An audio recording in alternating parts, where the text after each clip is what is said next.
the grid in the one calendar year. So the computation really seeks to do a 12-month calendar assessment from January of 2023 to January of 2024, so that there's a much more better appreciation, a more comprehensive analysis on the performance, and therefore we are able to derive significant insights and are able to track what I refer to as a trend line, so that we are able to get some degree of assurance that we are moving in the right direction. I have previously made the point that we have turned the corner. The President makes a point that they were closer to the resolution of this problem. And I think it's important that we are able to substantiate where these claims are coming from. And the best way of doing that is to ensure that you are able to do an analysis over an extended period. And we think that the calendar year is the most elegant way. We'll also do the financial year when we come beginning of April, what has been the performance, so that South African can be able to see what the trend line is. Because what the trend line does, it also gets to account for your significant outliers. So there's going to be moments of significant setbacks like we experienced during that the week of the 10, 8, 9, 10, when we escalated to stage 6. We're able to explain what the situation was. But I think that when you get to higher levels of load shedding, it gets to dim, if you like, an appreciation of what the trend line is. And also the occurrence now at Kendal, when we had to ramp up to stage 4, when in fact we are going along in a manner that illustrates that we are indeed getting closer to the resolution of this question. Remember that before that disruption during the day, we're at stage 2 and stage 0, no load shedding, and then taking up to stage 2 during PMP. And when we get to be hit with those occurrences, I think we get to be lost in the moment, as is the case because of the nature of the impact that load shedding is. And of course, we get to lose on what is the general trend line. So I think it's important that we are able to step back and share what that general trend line is. And I really want to some degree of detail on what has been the 12-month performance calendar year, January 2023 to January 2024. Of course, some of it will go into February of 2024 because we've got the benefit of the past 2 weeks of February. The first thing is that we are seeing this improvement in the energy availability factor. And let me just say to the general public, when I talk EAF, I really refer to 2 major issues, variables. The rate at which the units are failing on their own, and also the efficiency of these units. So those that are not failing and are remaining on load, are they performing closer to what is their design capacity? So if, like going back to my metaphor of a car, if the car is designed to reach maximum speeds of 120 kilometers per hour, yes, it's moving, is it reaching those speeds? And if those speeds are significantly lower, it means that in this instance that the efficiency is lower. So really those are the 2 key variables that we are attending to. And we had said that there has to be a bit of science in how we want to confront this question of improving the EAF. So what the team at ESCOM, given the in-depth knowledge that they have, first in relation to, if you like, the installed capacity of these units, but also what the areas where we think we can derive a maximum opportunity if we were to fix this unit. We're able to isolate about 6 units for particular attention. And we thought that those of you who have done science, there's something we call the Pareto principle. For a little effort, we are able to get back a significant amount of returns, benefit. So what we call the 80-20 principle. So what Pareto said, for 20% of the effort, you are going to get about 80% of the returns. So we did that computation across the fleet of ESCOM power stations. And we identified that there's huge opportunities if we were to address the situation at Kgosientsho. And remember at the time when we generated these interventions, Kusile, we had the 3 units that were out. Essentially, we had 2,400 megawatts that was out. And in our own analysis, we felt that a concerted effort in ensuring that we are able to truncate the return period of these 3 units we're likely going to get much earlier the benefit of the 2,400 megawatts. And then there was a Kendall situation. Kendall, really, the main issue there was the fact that when we ran these units, we were exceeding our emissions parameters. So it was important that we find a way of ensuring that we are able to maximize, if you like, the performance of these units without reaching what the emission parameters. Majuba, one of those power stations that we identified, Mata, one of those power stations that identified, Tutuka at the time. I think we're running 1 out of the 6 units. Of course, 1 unit is out, will not be coming back. So essentially 1 out of 5 units. So we felt that it is important that we place some additional attention on Tutuka. And one of the major decisions that we're taking was to redeploy rather, one of the most seasoned, experienced power station managers, Mr. Bruce Moyo, to go and be in charge of, if you like, the recovery of Tutuka. And we're beginning to see some of those results bearing fruit. We are getting to a situation where we can have about 3 of the units generating at any given time. And then Duva was also identified to be one of those.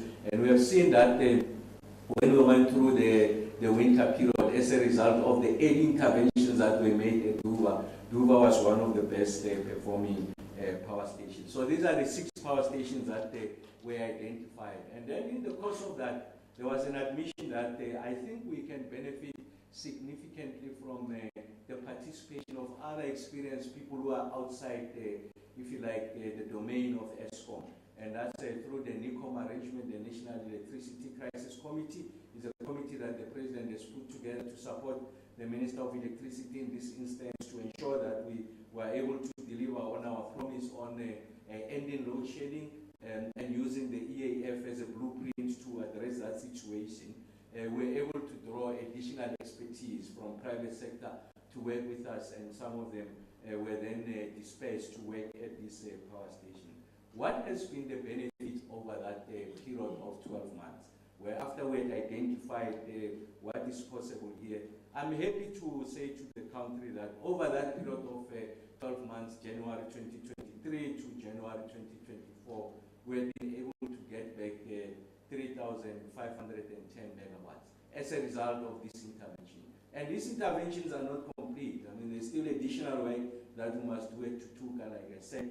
There's additional work that continues to be done at Kandal and Manta and the other power stations. Of course, Kusile, we were successful in retaining those 3 units that had gone out, and of course, we have synchronized Unit 5, and then towards the end of the year, Unit 6 will come on stream. So in that period, that 3,510 megawatts were recovered.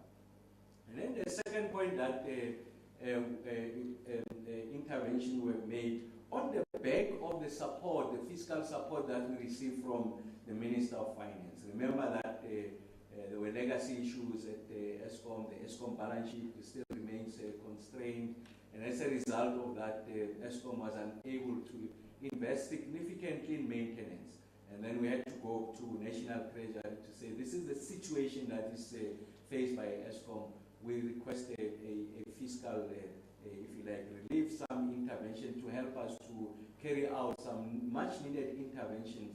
And one of the areas of priority interventions that were identified in ESCOM was the need for us to ensure that we are able to invest in the maintenance of these units. The sunk cost, we've already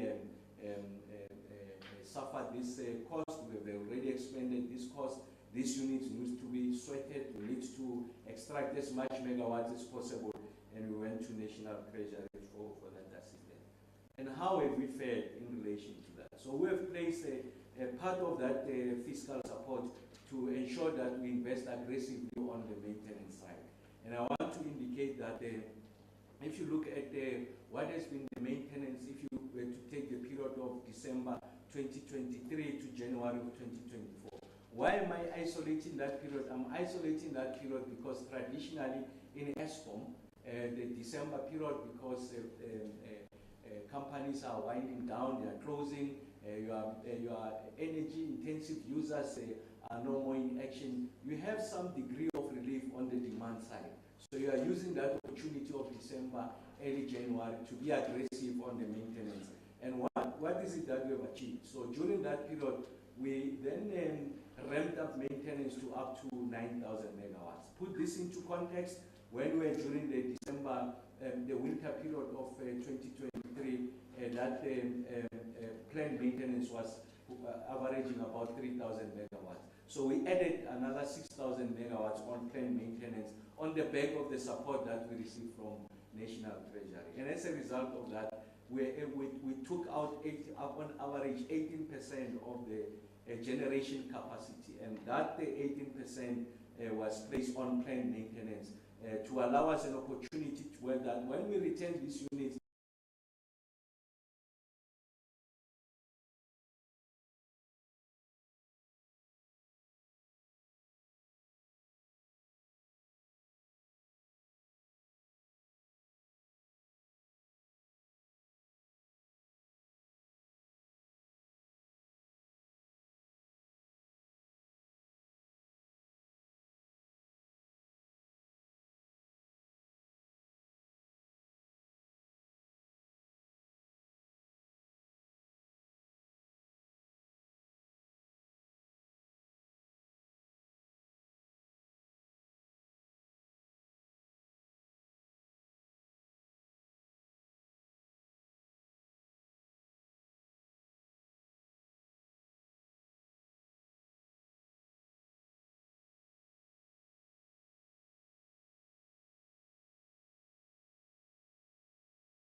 on the reduction on the intensity of this load shedding.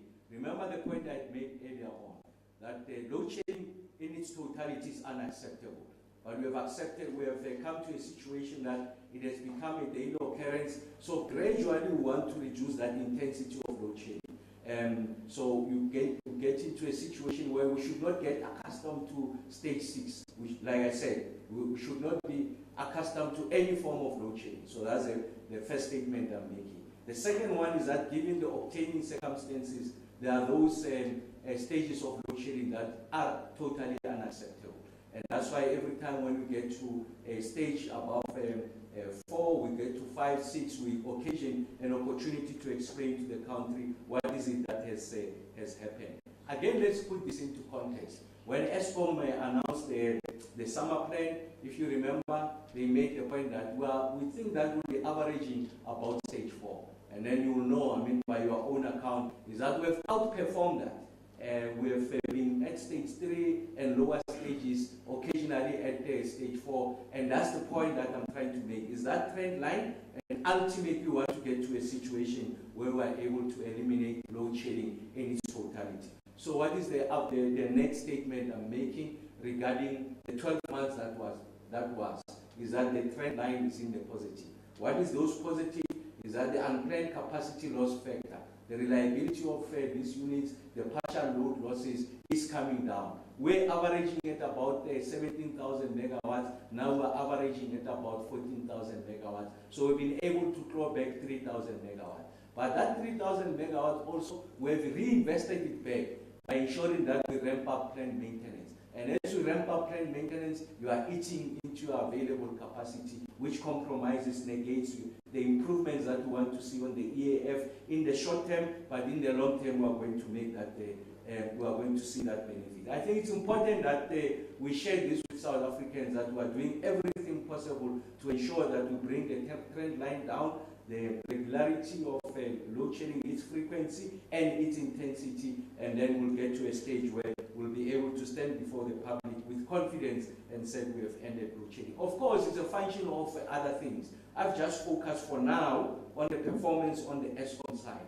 Of course, as we always do, we'll also occasion a briefing that talks to new generation capacity. Because you can't over-rely on the ESCOM performance alone. You need new generation capacity.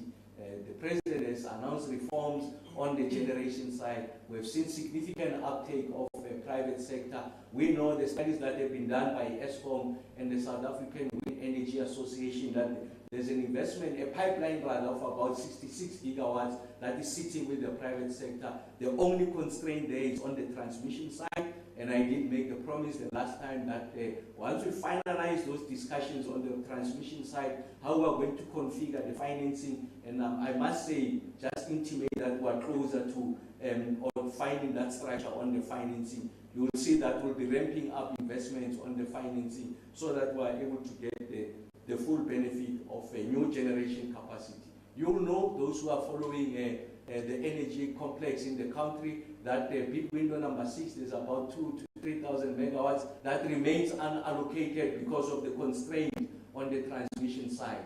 And we have made the point that in terms of the ESCOM transmission development plan, that has got a 10-year horizon. The expectation is that we need to roll out 14,000 kilometers of new lines to be able to aggressively accommodate new generation capacity in the Cape provinces, Northern Cape, Eastern Cape, and the Western Cape, where there's no or little grid capacity. That investment will require something in the order of magnitude of about 400 billion rands. ESCOM alone will not be able to carry that, of course, with the National Transmission Company of South Africa. On their balance sheet, they will not be able to carry that. So you need new sources of financing without relinquishing state ownership of the grid. And that configuration, I'm happy to say that is coming towards finality. That bespoke solution on how we're going to finance transmission already. We have cabinet has agreed that the minister must proceed with those if you like, configurations of how we're going to finance that. So what we know is that we are not short of money. It's just the instrument or the platform that we'll use for us to be able to get private sector investments into the transmission, and we make it possible for us to be able to unlock those megawatts that are there. And then we have done a computation, what I always do, just to show you what has been the performance over using the baseline of May, but I think I've covered it using the January of 2023 to the January of 2024, essentially communicating the message that the key variable on the unplanned capacity loss factor is such that it's coming down. We're not now averaging 17,000, we're averaging about 14,000. We have recovered that 3,000 megawatts. That's the point that we are conveying.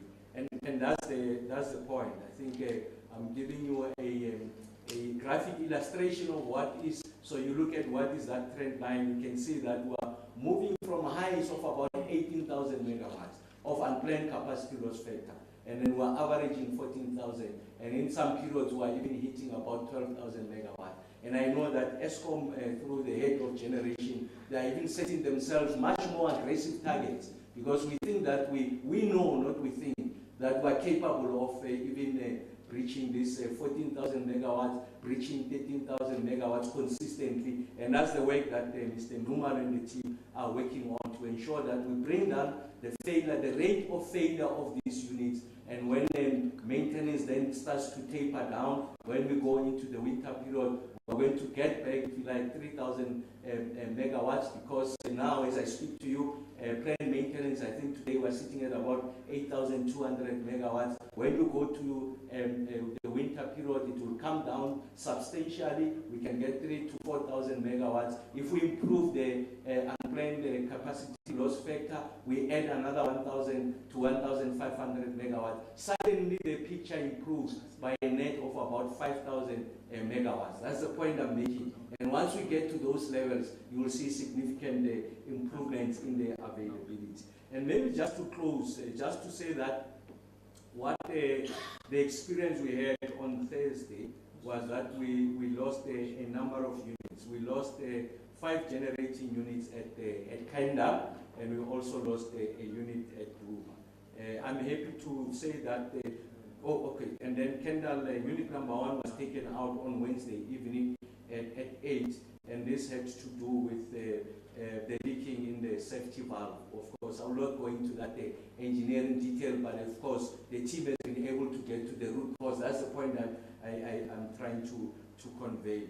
And then we also had a situation where the issues that have to relating to auxiliary cooling towers, which uses demineralized water, ran low, and as a result of that, of this auxiliary cooling water running low, we had to discontinue or pull back the generation from the 4 other units at Kendall. So essentially over that period, we lost about 5 units at Kendall. Kendall is one of your significant generators. Like I said, I think it's 600 megawatt each unit, so you can imagine when we take out 5 units, it means that there's 3,000 megawatts essentially that we have removed. It's 3 stages of load shedding, and that's what called on the ramping up of the stages of load shedding. The intensity that we saw Friday, Saturday, and of course we're beginning to come down. I'm happy to say the following in relation to Kendall, that we have returned unit number 4 returned on the 23rd of February. Unit number 3 returned on the 25th of February, that is yesterday on Sunday. And then we are expecting that Kendall 5 is going to return by later today, midday towards the late afternoon. So essentially by close of business today, we should have returned 3 of the 5 units, and then we are expecting to return unit number 1, number 2 rather midweek, and then unit number 1 at Kendall is on planned maintenance. So I think it's important that there's that appreciation that we are going to have those temporary setbacks. This was a setback. The team identified what was the root cause. These lessons will then be exported to other power stations so that we don't suffer, if you like, a similar fate in relation to those power stations. So I think it's important that we also learn from these mistakes, and I do want to emphasize that's a mistake that has happened. The team has acknowledged. We are addressing that, and management, it's a management issue. They'll address that from where I'm seated, when are these units returning? Are we going to draw lessons from these units? And they have indicated that 3 of these units, 2 have already returned, the other one is expected by later today, and the other one midweek, the other one on plane maintenance. So we remain on the right course. So if we didn't have this setback, we would have maintained that stage 0 during the day, stage 2 in the evening. As we return more and more units, you are going to see the relenting of the intensity of load shedding. So the general point really I want to make as I leave the stage is to say the trend line remains positive. We are confident about our ability, the intervention on ESCOM is a major player, and then of course if we are to add the new generation capacity, which is now throttled by the fact that you've got challenges on the transmission side. Once we resolve those issues, we are on the right course to attend the load shedding and deliver on the energy action plan as announced and unveiled by the President in July of 2022. Thanks, Takan.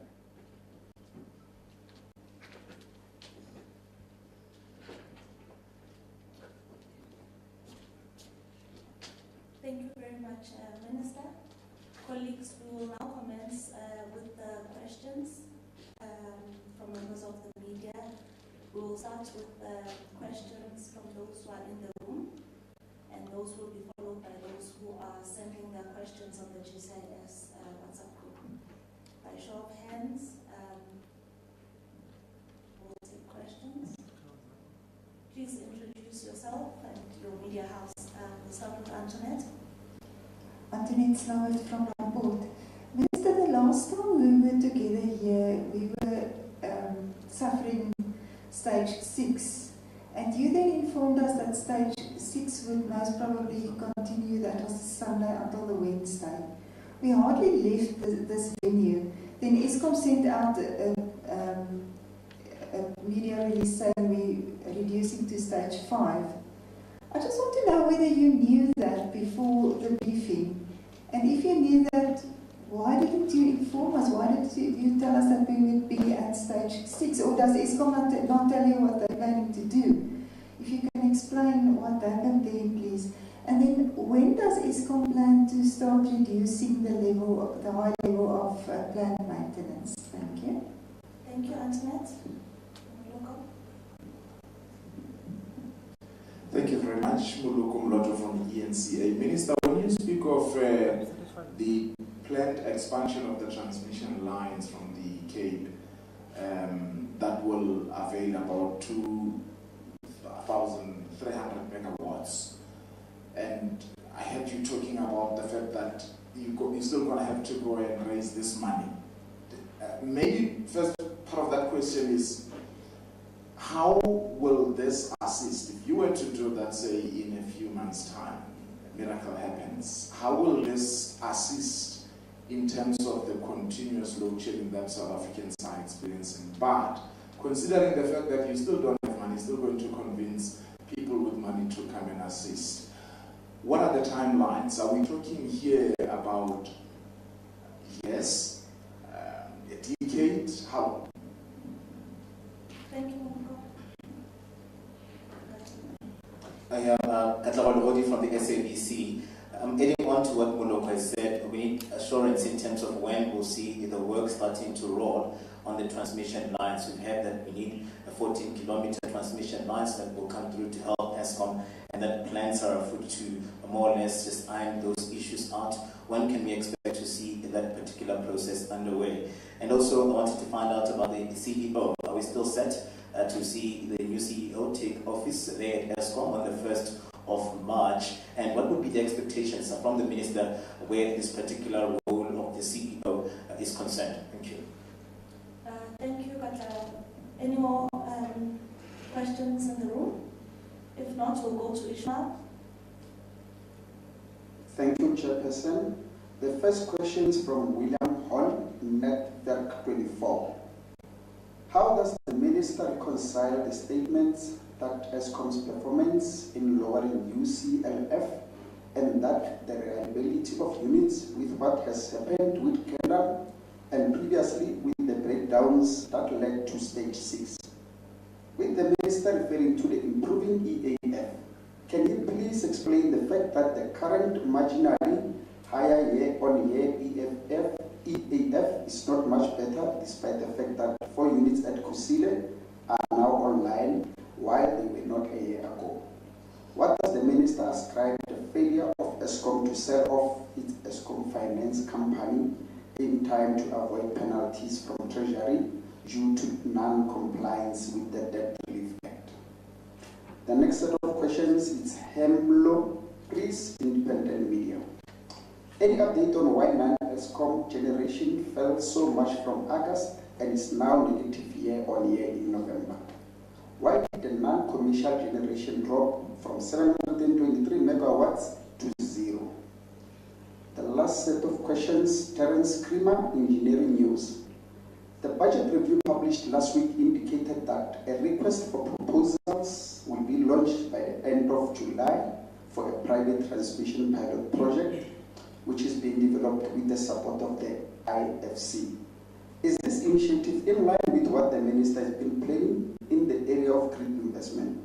If so, could the minister provide details on what the RFP will seek to build, when it will be built, and what financial model will be used? Thank you, Chair. Thank you, Ishmael. We'll start with Mr. Eric Shanakan, followed by the Minister.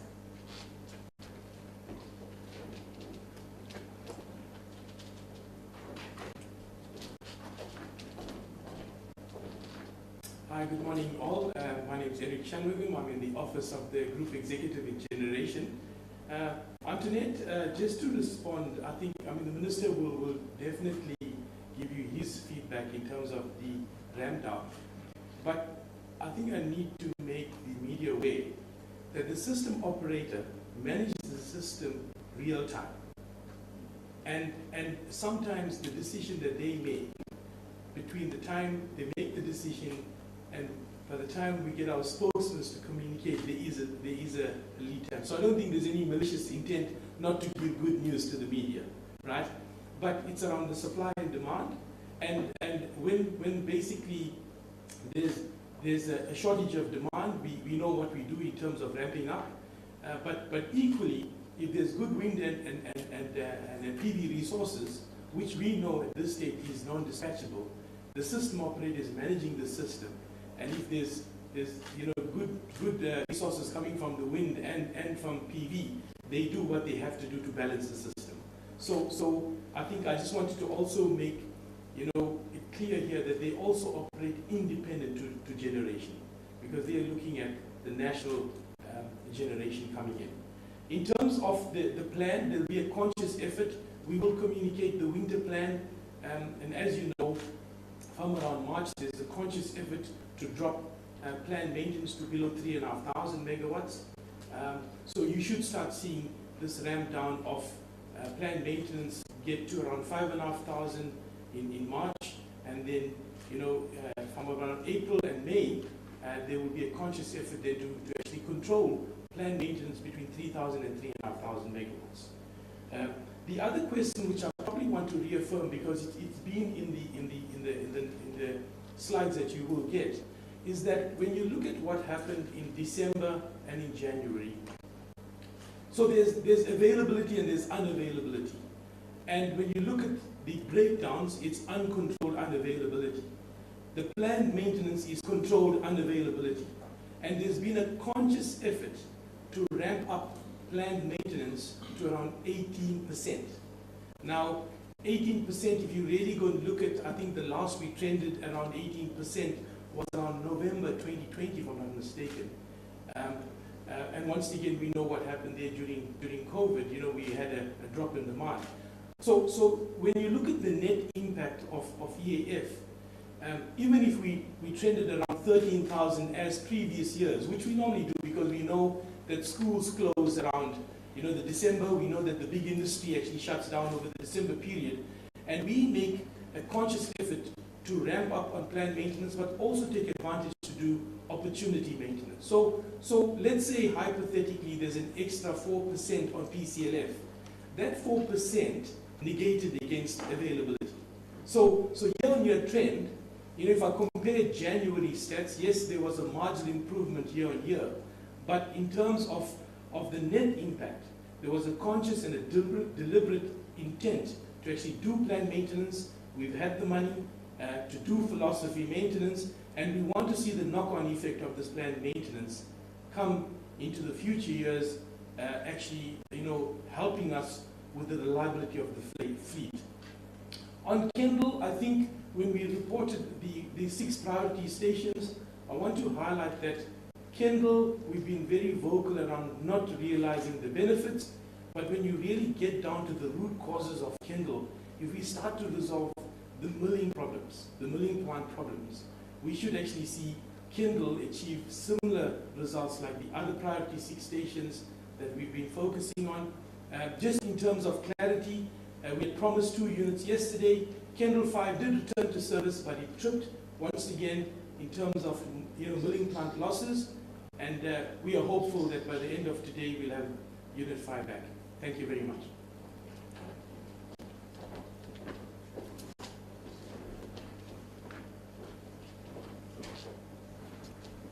Thank you very much. Maybe just Antoinette, to your question.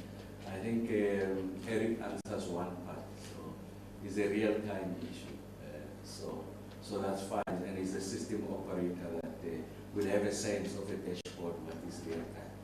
The second reason is it's been more fundamental to me. I will not, even with the knowledge, before we got here, I was told about the possibility of a reduction to stage 5. But there's a principle there. What is the principle? The Minister of Electricity will not announce the intensity of load shedding, whether it's going up or down. That responsibility resides with ESCOM, and Ms. Devlin will communicate that. I will never usurp her responsibility. And once she has announced that, on the back of that, then we'll come to explain ourselves. I think it's important that there's an appreciation in the country that the source of this information, whether we're going higher stages or lower stages, resides with ESCOM. And as I speak to you now, the mouthpiece of ESCOM in that regard is Ms. Mugwena. And then she will release that statement. Yes, I did have the knowledge when I came here. And they were telling us that we are likely going to go to stage 5. But I stuck to what was prevailing and what I was told over the period. When they go to stage 5, they'll make that announcement. But just to your question and just the comfort to the country, I get to be told all the time. Even before, as they go to higher stages, they'll notify me, Minister, we are going to this stage because of the following, so that if I'm on a platform and they've already released their statement, I'm able to substantiate to the extent that I know what the issues are. So I will not usurp those functions. They'll announce, I will tell the country where we are, the reason why we are there, and once they release their statement on the back of Ms. Mugwena or ESCOM, then we'll be able to substantiate. And then we'll go on the issue of transmission and Kgosientsho, absolutely correct. I think the one thing that is throttling the ability of the country to realize new generation capacity is this thing called transmission. So just to the rest of the country, transmission are the highways and the byways that are meant to convey these electrons, that are energy carriers that helps us to provide the electricity. The opportunities we have in the country for new generation capacity from renewable energy sources in the Cape provinces, Northern Cape, Western Cape, Eastern Cape. Northern Cape, we've got the best irradiation level, the quality of the sun, and the period that the sun is out is significantly higher than any part of the country. On the coastal areas, the Western Cape and the Eastern Cape, we've got some of the best wind speeds, and therefore the ability for us to exploit and wind generation capacity resides in those areas, but there's no ability for us to evacuate. So it's like you're producing cars, but there's no way that they are going to travel, because the concentration of your road network, in this instance transmission, is in the northeastern part, because they are following where the power stations are, and then there was no significant investment in the Cape provinces for obvious reasons. We will not have a problem of money.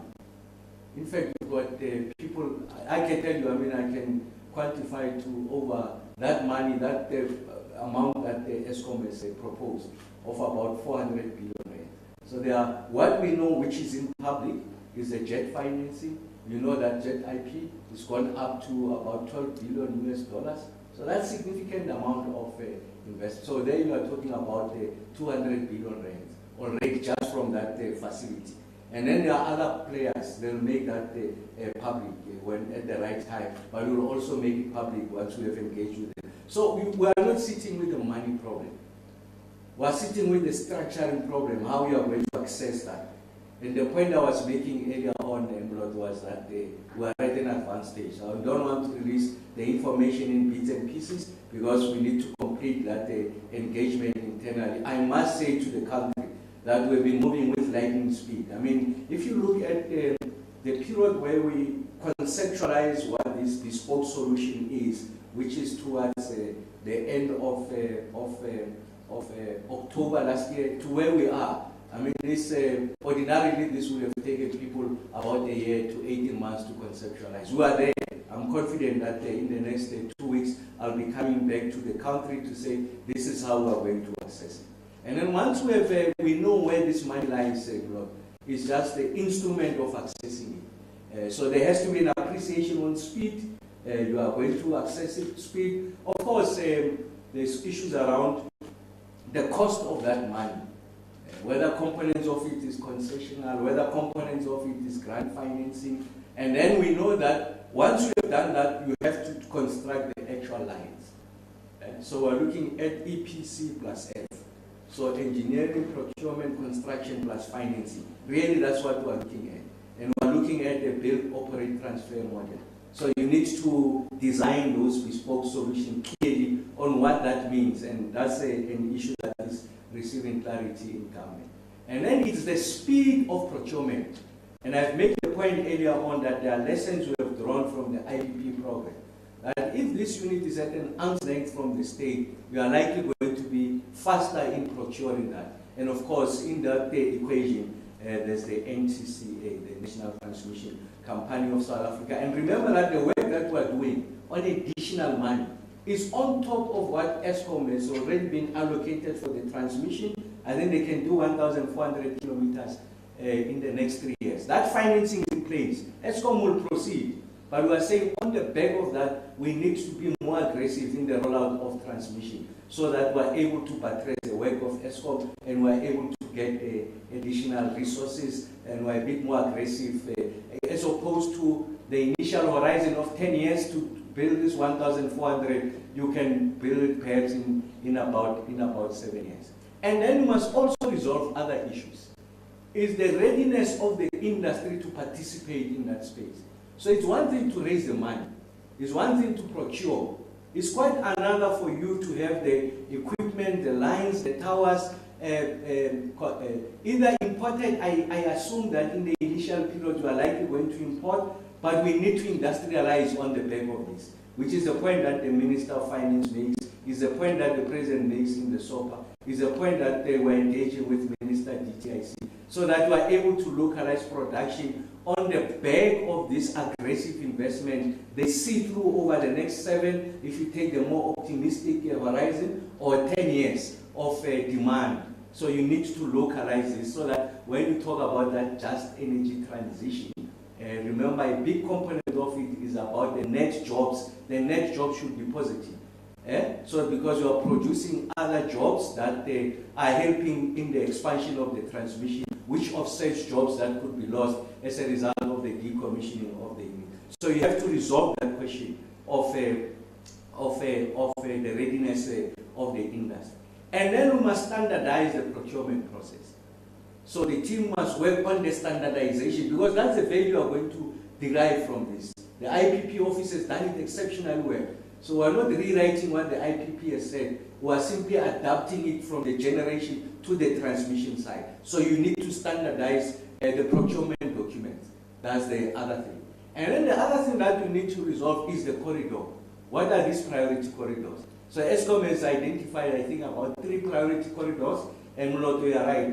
In relation to those 3 priority corridors, we are likely going to get an additional 2,300 megawatts. So these are instances where you could have a private producer and a private buyer and off-taker. There's a PPA arrangement there. What undermines the ability inability of that transaction to close is the unavailability of the line. Then you have to, we know that there's a possibility, if you have to do the line, of course, it benefits two parties, but our consideration is that the net picture on the generation side, the grid improved by 2,300 megawatts. And then there are transformers, that the 400 kV lines, you must get these big transformers also. It's also about the ability of industry to produce or the rate at which you are able to import. So what is the point I'm making is that there's a matrix of variables that we are resolving. We are not just resolving the financing. We are not just resolving the governance. We are not just resolving the readiness of industry. You are not just resolving the speed of procurement. You are resolving all of those things together. And that's what has taken a bit of time. But in the context of what is possible in this, I think we've moved with lightning speed. You will see when I come to share with you how far we are. And where do you house this unit? That is going to help you to do it aggressively. Because you don't want it to be trapped in an over-bureaucratized environment. You still want to observe governance framework, transparent, clean, speed, agility, but it must be done in a manner that appreciates the moment and the agency for us to be able to procure. And then yes, I mean, there are instances where you don't necessarily need new lines. All that you need to do is to improve the existing capacity of the transformers. So there is about procuring bigger transformers, replace the smaller ones with the new ones, and suddenly you are able to get the additional megawatts. So when we come back, as I answer all of these questions, you are seeing there's a matrix I've made there. Then I'll be able to tell you that over this period we expect to get so many megawatts as a result of this intervention. That's the point I'm making, Moloto and Gatleko. And I think someone else raised the question. And then Katabo, yes, Mr. Denmark is expected on the 1st of March to start as a CEO. And then on the issue around William Eskom Finance Company being sold, that's a shareholder responsibility. And I'm sure that Minister Gordhan will explain that with a degree of confidence. So we've agreed the issue that has to do with the governance issues, what the shareholder responsibility is the domain of Minister Gordhan.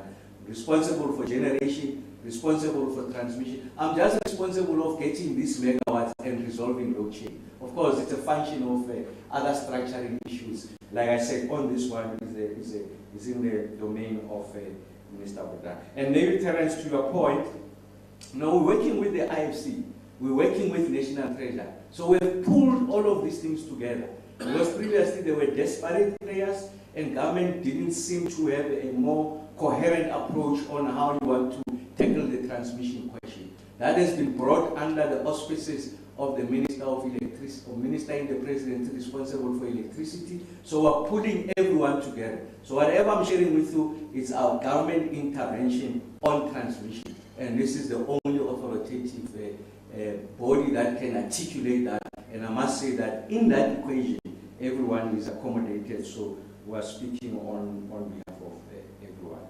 Thanks.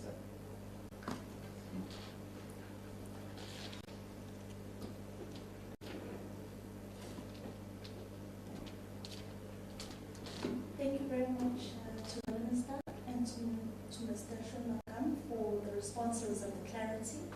We'll now take our second round of questions. This is our last round of questions, so if there are any follow-up questions or additional questions, we'll take those. There's Antoinette. Minister, at our first briefing, or your first briefing this year, you said when we meet again you will unveil the transmission funding plan. And then the transmission company board was appointed, and it first had, my understanding was it first had to go to them. Have they indicated when they will finalize whatever they have to do in this regard, and what else is still needs to be done before it can be unveiled? Thank you. Thank you, Antoinette. Are there any other questions in the room? Ishmael, do you have questions online? Just one, Chairperson. Lamis Omarji, News 24. For clarity, by the end of today, will all of Kendall's units have returned to sales? Thank you. I guess we'll start with Mr. Shanagam and we'll conclude with the Minister.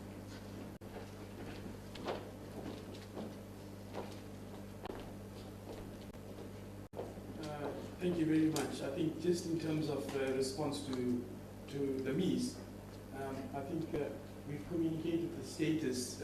So we pretty much have 2 units. We can expect another unit today.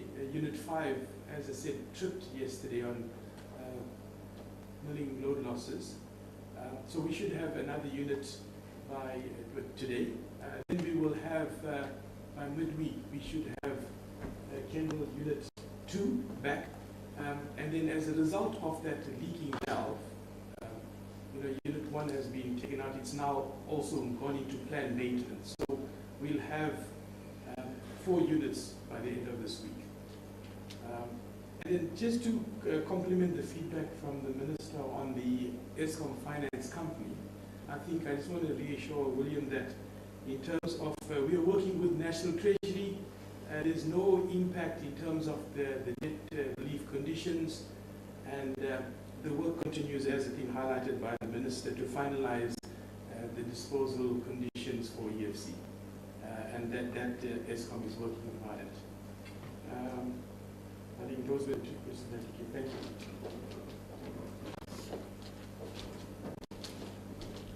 Thanks, Antoinette, for that question. Maybe just 2 parts. So the transmission development plan exists, so it's outside this. So essentially it's Eskom's articulation on the modernization and new lines that needs to be built in the next 10 years.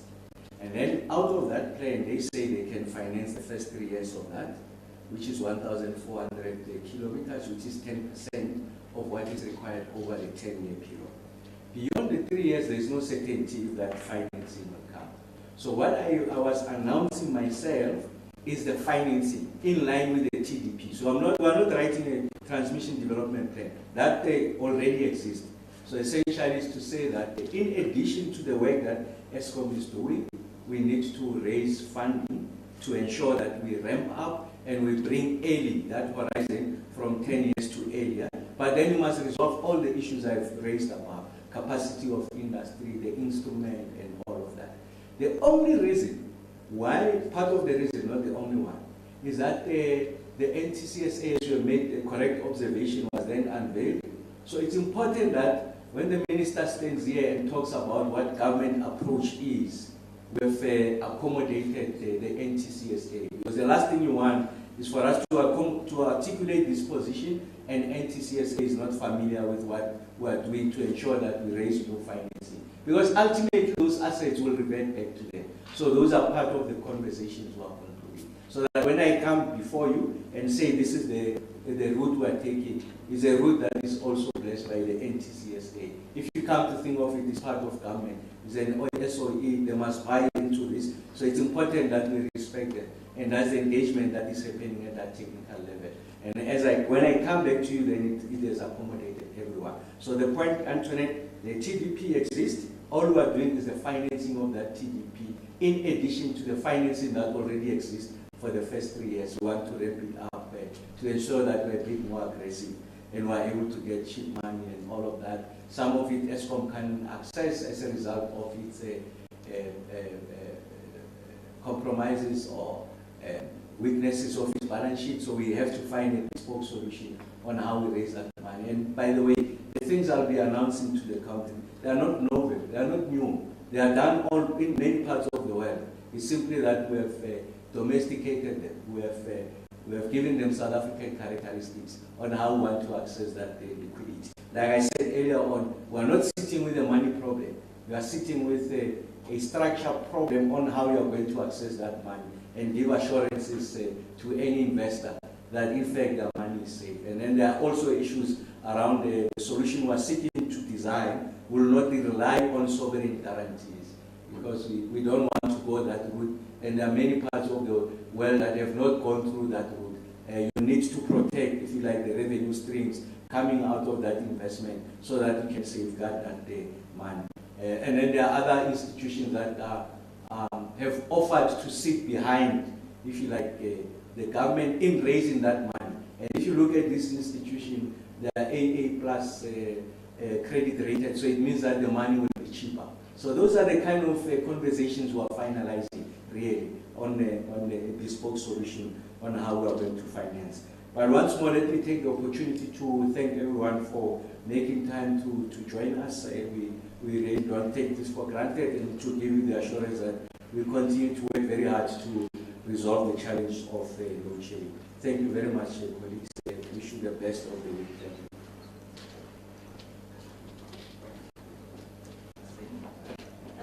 Colleagues, thank you once again to the Minister as well as the colleagues from ESCOM, and the reiteration of the appreciation that the Minister has expressed to you. Thank you for your attention, your continuous attendance and coverage of these EAP media briefings. The intention in essence is to ensure that South Africans are not left out on what is happening, as this challenge affects all South Africans.